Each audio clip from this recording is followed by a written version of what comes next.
नमस्कार, मेरा नाम आलोक है। आप लाइव स्ट्रीज देख रहे हैं। कन्हैया कुमार जेएनयू के पूर्व छात्र संघ अध्यक्ष आज अंततः कांग्रेस में शामिल हो ही गए और शामिल होने के बाद कई सारी बातों का उन्होंने जवाब दिया है।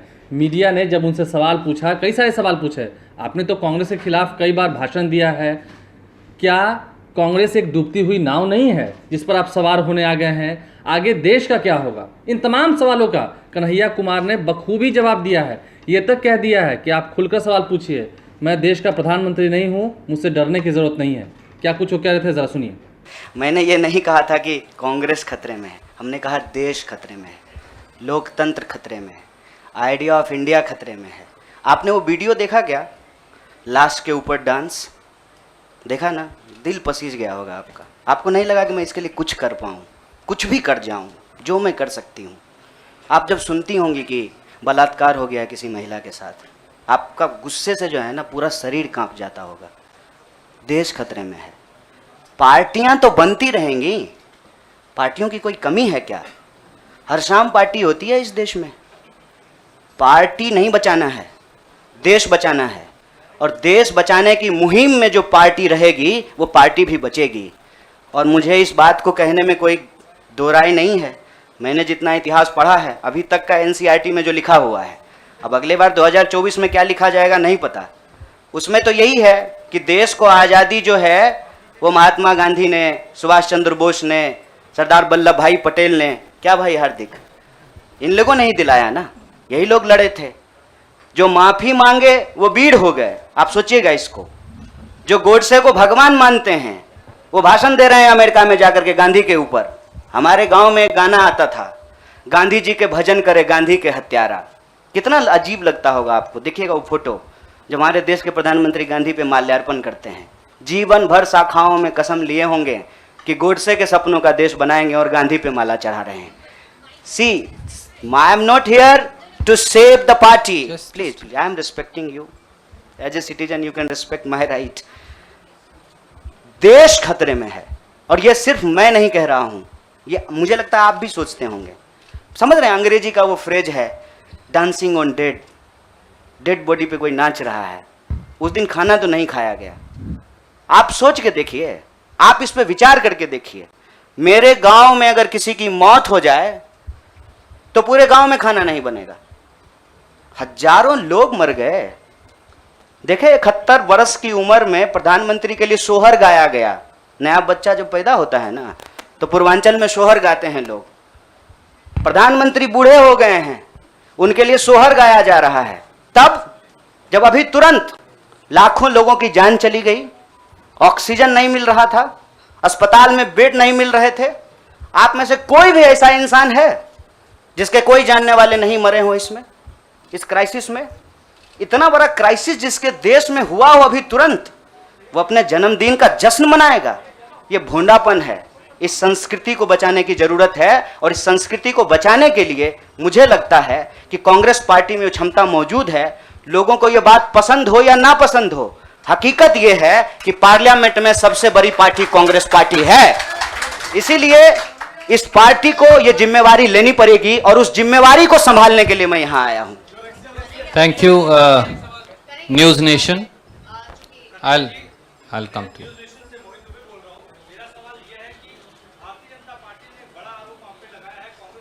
जनता पार्टी का आरोप को कौन पूछता है? आपका कोई आरोप है मेरे ऊपर? भारतीय जनता पार्टी को मैं सीरियसली नहीं लेता हूं। आपका कोई आरोप है? आप सवाल पूछिए। साहब, जो साथी पीछे खड़े हैं, थोड़ा आप शांति का दान दीजिए प्लीज। अरे भैया प्लीज, दुबे जी आप पूछिए please, ask your question quickly.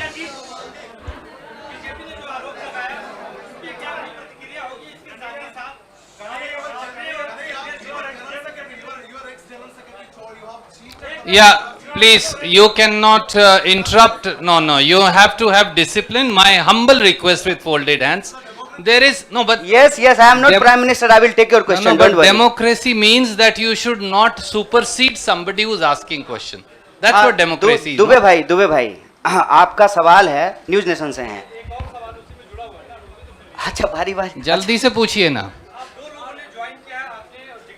नहीं नहीं नहीं, और लोगों ने किया है, नाम बताएंगे। मेरा सवाल आपसे ये है कि तमाम जो कांग्रेस के और युवा नेता है वो छोड़ के चले गए, तो क्या माना जाए कि आप जितने भी लोग आप लोगों ने ज्वाइन किया है, ये राहुल गांधी की नई टीम होगी, राहुल गांधी की सियासी जो नाव है उसको पार लगाने का काम करेगी? देखिए, मैं यही कह रहा हूँ, हमारे देश के लोगों के पॉलिटिकल इमेजिनेशन को कुछ हो गया है।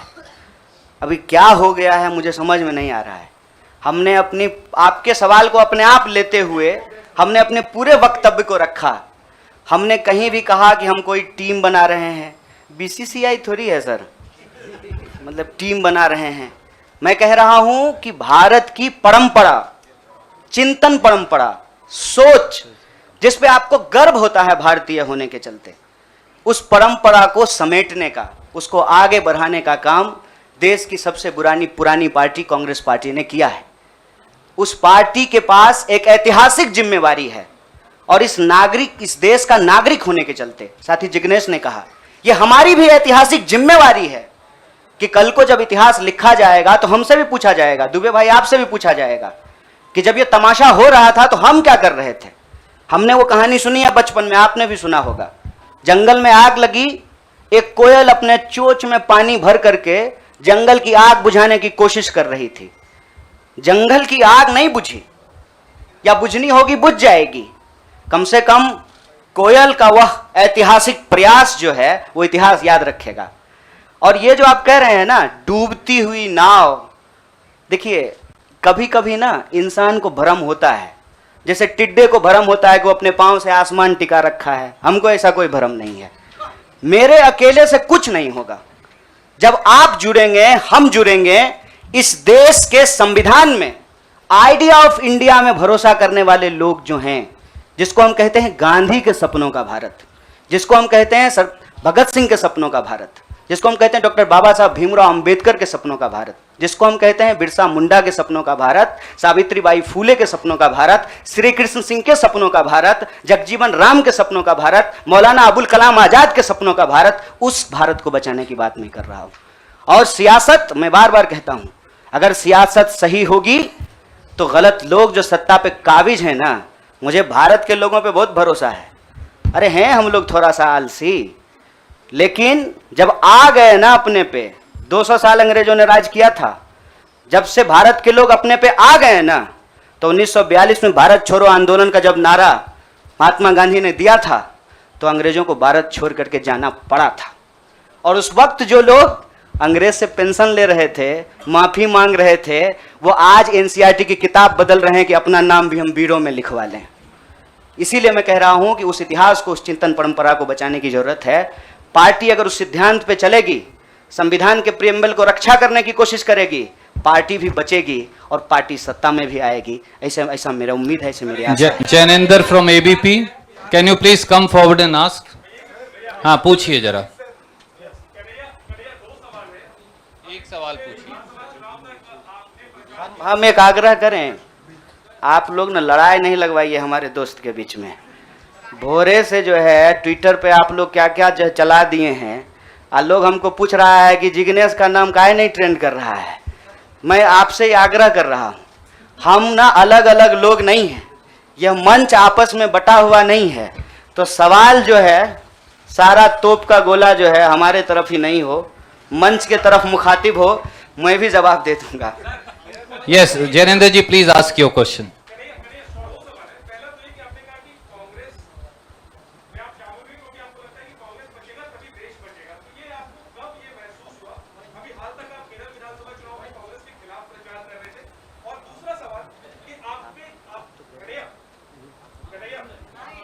हाँ, सुन रहे हैं। दूसरा सवाल ये कि आपको लेफ्ट के भविष्य के चेहरे के तौर पर देखा जा रहा था, और जब आप कांग्रेस में आ गए, आपको क्या लगता है भारत की राजनीति में फिलहाल क्या लेफ्ट अपना सकी हो गई है?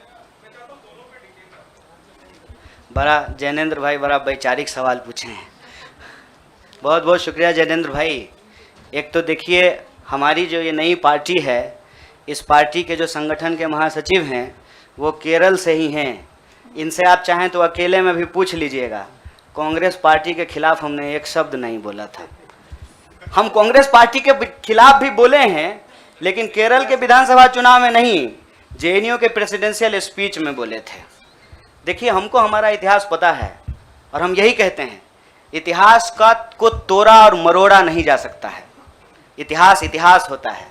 इतिहास कोई कागज पे लिखे हुए शब्द होते हैं कि आप उसको जो है इरेजर से मिटा दीजिएगा। केरल के विधानसभा चुनाव में कांग्रेस पार्टी के खिलाफ नहीं बोले थे। आपने पूछा कि कब इसको आपको ऐसा महसूस हुआ।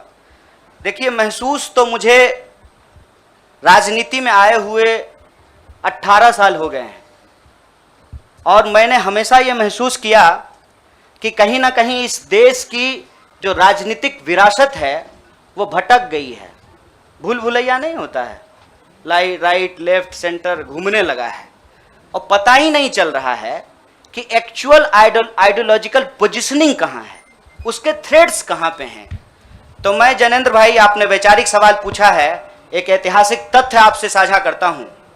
मैं ऑल इंडिया स्टूडेंट फेडरेशन का मेंबर था कल तक। वो ऑल इंडिया स्टूडेंट फेडरेशन 1936 में बना और उस इतिहास जाकर के देख लीजिएगा। उसका जो इनॉग्रल सेशन था, पंडित जवाहरलाल नेहरू का उसमें भाषण हुआ था और उस वक्त देश के जितने भी नौजवान थे, सुनने में थोड़ा अजीब लग सकता है हमारे कुछ साथियों को, लेकिन अपने विद्यार्थी के होने के ज़माने में अटल बिहारी वाजपेयी भी शामिल हुए थे, बाद में निकाल दिया गया था। मतलब अंग्रेजों के खिलाफ जो छात्रों का संघर्ष हो रहा था, सभी विचारधारा के लोग उसके सदस्य थे।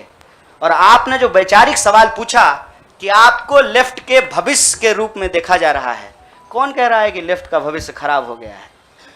व्यक्ति आते हैं और जाते हैं, संगठन हमेशा व्यक्ति से बड़ा होता है। व्यक्ति की अपनी एक भूमिका होती है, उस भूमिका को वो अपनी क्षमता से निभाने की कोशिश करता है। मैं आपको बता दूं, जहां जिस पार्टी से आप मेरा संबंध जोड़ रहे हैं, मैं वहां पैदा हुआ हूं। मेरे भीतर सोचने, समझने, लड़ने की जो क्षमता है, ये उसके ट्रेनिंग का हिस्सा है और मुझे इस बात का गर्व है। लेकिन वहां जो लड़ने का तरीका है और जिस तरीके से वो लड़ रहे हैं, मुझे लगता है आज जो देश की स्थिति है उसमें उसके स्पीड को बढ़ाने की जरूरत है और जो वैचारिक संकीर्णता है उसको तोड़ने की जरूरत है। मैं आपको एक बात बताना चाहता हूं। मैं अपने कई साथियों से पूछा कि क्या भगत सिंह की जयंती देश के सभी संगठनों को नहीं मनाना चाहिए और क्या गांधी की तस्वीर सभी संगठनों के कार्यालय में नहीं होना चाहिए? ये हमारा इतिहास है, ये हमारी विरासत है। कुछ लोग बहुत चालाकी से विचारधारा की खोल में यह जो हमारी ऐतिहासिक विरासत और परंपरा है, इसको आपस में उलझाने की कोशिश करते हैं। एक बड़ा पॉपुलर डिबेट है मीडियम और मीन्स का, साध्य और साधन का, हिंसा और अहिंसा का। तो मैं आपके सामने इस सदन के समक्ष यह बात कहता हूं, जब भगत सिंह कहते हैं कि बम और पिस्तौल इनकलाब नहीं ला सकता है, मतलब भगत सिंह हिंसा का निषेध कर रहे हैं, वायलेंस को निगेट कर रहे हैं। और जब बापू कहते हैं, महात्मा गांधी कहते हैं, करो या मरो, मतलब वो व्यक्ति के ऊपर होने वाली हिंसा को स्वीकार कर रहे हैं और अहिंसा को निगेट कर रहे हैं। देश की अर्जेंसी क्या है, इस बात को समझिए। और देश की अर्जेंसी ये है कि आप पैदा कहीं भी हुए हों, अगर गांव में आग लगी है, आप अपने दरवाजे के बाहर डंडा लेकर के गेटकीपर बन करके खड़ा हो जाएंगे कि घुसने नहीं देंगे, निकलने नहीं देंगे, तो आपका घर भी नहीं बचेगा, बेडरूम भी नहीं बचेगा। इसलिए समझदारी इस बात में है कि आपसी जो नाराजगी है, आपसी जो वैचारिक मतभेद है, उसको किनारा कीजिए और बस्ती बचाने के लिए इकट्ठा होइए, क्योंकि ये देश हम सबका है। इसीलिए लेफ्ट राइट का जो क्वेश्चन है ना, वो अप्रासंगिक इसलिए हो गया है कि आज आपको वैसे आदमी के साथ सामना करना पड़ रहा है जो हमारे जमाने का गोविंदा है, ड्रेस बदलते रहता है। इसीलिए इस वैचारिक भ्रम में नहीं पड़िए, देश बचाइए, संविधान बचाइए, यही हमारा लक्ष्य है। तो आपने इस पूरे वीडियो में देखा है कन्हैया कुमार ने कैसे पत्रकारों के सवाल का चुन चुन कर जवाब दिया है और सब कुछ कह दिया है। क्या कुछ बातें उन्होंने की हैं? हाँ, उन्होंने कहा है कि जब मैं जेएनयू में छात्र संघ का अध्यक्ष था, उस वक्त मैंने कांग्रेस के खिलाफ बोला था, देश खतरे में है, लोकतंत्र खतरे में है और इसे बचाना होगा। कई सारे लाशों को जब आपने देखा कोरोना काल के दौरान, क्या आपको रोना नहीं आया? इन तमाम बातों का जिक्र उन्होंने किया है और ये कहा है कि कोई भी अपने आप को बहुत मजबूत मत समझ ले, क्योंकि जब भारत छोड़ो आंदोलन शुरू हुआ था उसके बाद देश के लोगों ने अंग्रेज़ों पर इतना प्रेशर बना दिया था कि उन्हें देश छोड़ना ही पड़ा था और आने वाले दिनों में हम लोकतंत्र को ऐसे ही बचाएंगे। यानी कि सीधा कटाक्ष बीजेपी के ऊपर था। देखना यह है कि क्या आने वाले समय में बीजेपी की मुश्किलें बढ़ेंगी। राहुल गांधी ने अपने साथ कन्हैया कुमार को तो लाने में कामयाबी हासिल कर ली है। अब देखते हैं आगे क्या होता है। हमारे चैनल को सब्सक्राइब कर लें, साथ साथ फेसबुक पेज भी लाइक करें। इसके अलावा ट्विटर हैंडल पर लाइव स्ट्रीम को फॉलो करें। धन्यवाद।